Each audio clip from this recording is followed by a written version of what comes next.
In the late 1990s, you could drive past the gift shop at 6 in the morning and find a line stretching around the block. Those people were not waiting for concert tickets. They were waiting for Beanie Babies, $5 stuffed animals filled with plastic pellets. It started a few years earlier with a magazine article. A collector named Peggy Gallagher published a piece explaining which Beanie Babies had been retired, and that retired meant rare, and rare meant valuable. It was a simple idea, and it lit the fuse on one of the largest speculative bubbles in consumer history. At the peak of the craze, Beanie Babies reportedly accounted for around 10% of all sales on eBay. People refinanced their houses. They emptied college funds. They bought beanies by the case, sealed in plastic, tagged and cataloged, waiting for the day the toys would supposedly be worth a fortune. Then, in 1999, Ty Warner announced every Beanie Baby would be retired forever. The frenzy hit a fever pitch. A month later, he reversed the decision. There would be no mass retirement. The bubble collapsed.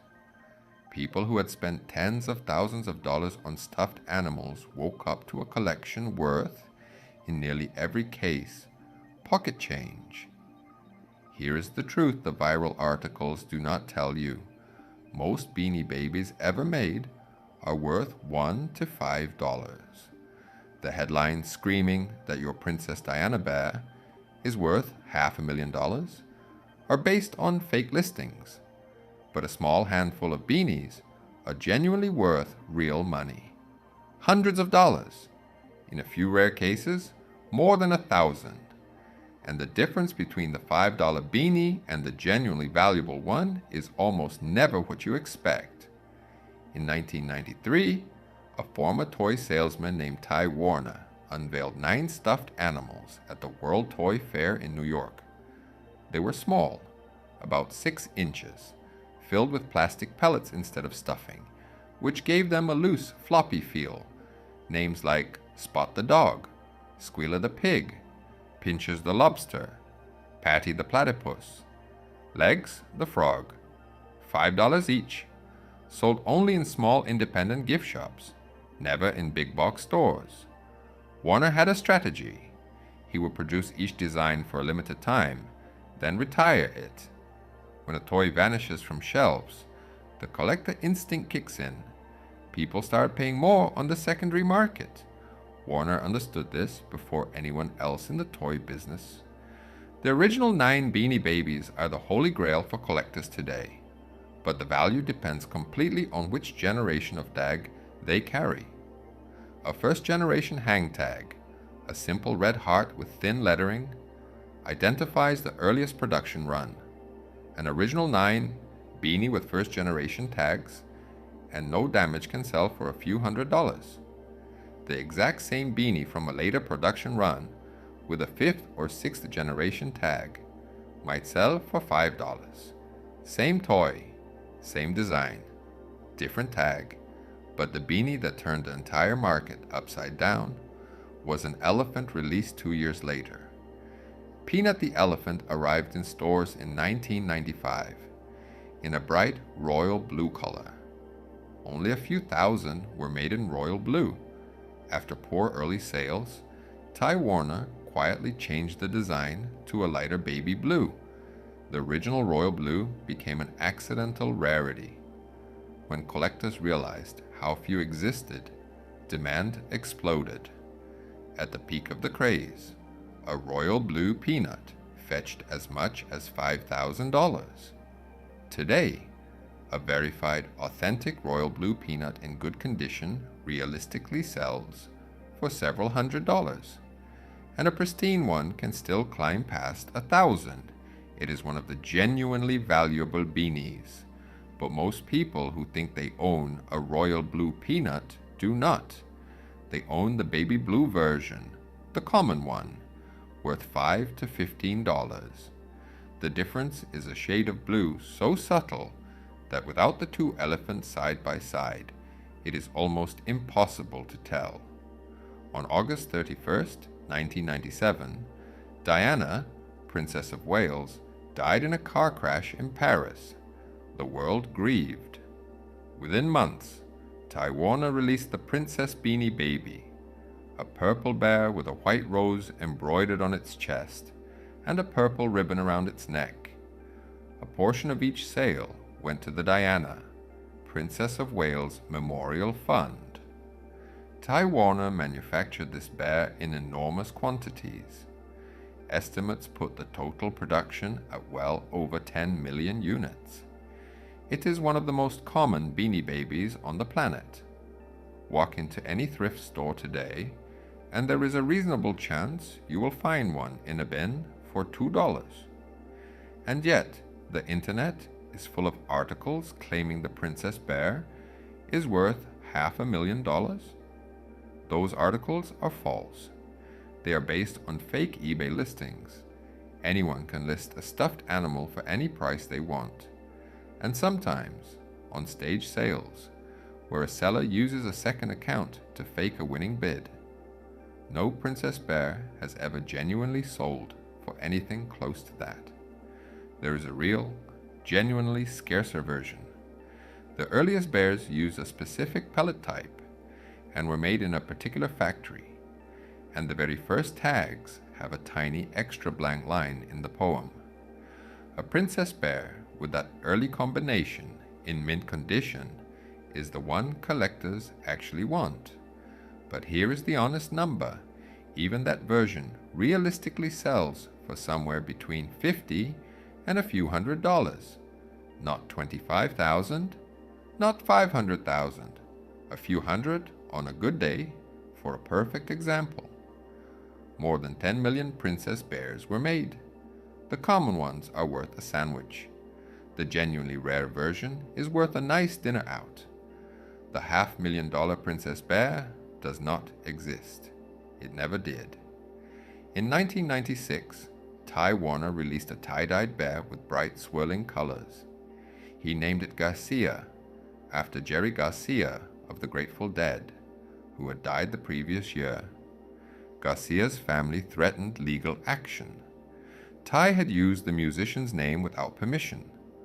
Warner pulled the bear almost immediately and replaced it with a nearly identical one, with a peace sign embroidered on its chest, named Peace. Because Garcia was produced for such a short time, it is genuinely scarcer than most beanies, but scarcer does not mean a fortune. A real Garcia bear, in good condition, sells for tens of dollars, and a pristine first-generation example somewhat more. The listings you see in the thousands are wishful thinking.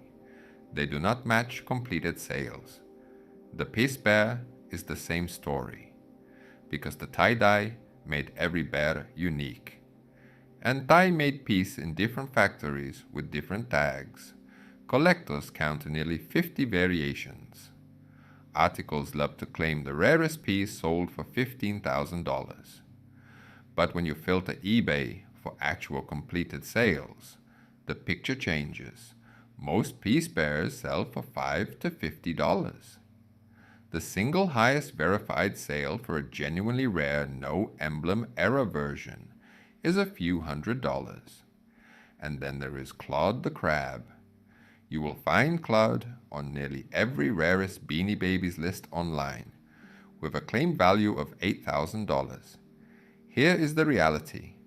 Claude is one of the most mass-produced beanies ever made. It is not rare. Collectors do not chase it. A real Claude sells for $5 to $10. The $8,000 Claude is the clickbait myth in its purest form. The same toy, the same supposed error, listed over and over and never actually selling. So which beanies are genuinely rare? Almost always the ones nobody is shouting about. The wingless version of Quacker's the Duck, a real factory error that slipped out before correction. The employee bear, given only to Ty staff, with perhaps a few hundred made. Tag errors that are actually scarce rather than mass-produced. As one expert put it, the genuinely rare ones you do not hear about. because if you had one, you would already know. Here is the pattern, and it is a little different from the others on this channel. With the 1943 copper penny, with the first edition Charizard, with the pink rear-loading Beach Bomb, the rare version is genuinely worth a fortune. And the tragedy is that people throw it away without looking. The Beanie Baby is the mirror image. Here, an entire generation was convinced that ordinary mass-produced toys were rare treasures, and they were wrong. The scarcity was manufactured. The values were a story people told each other.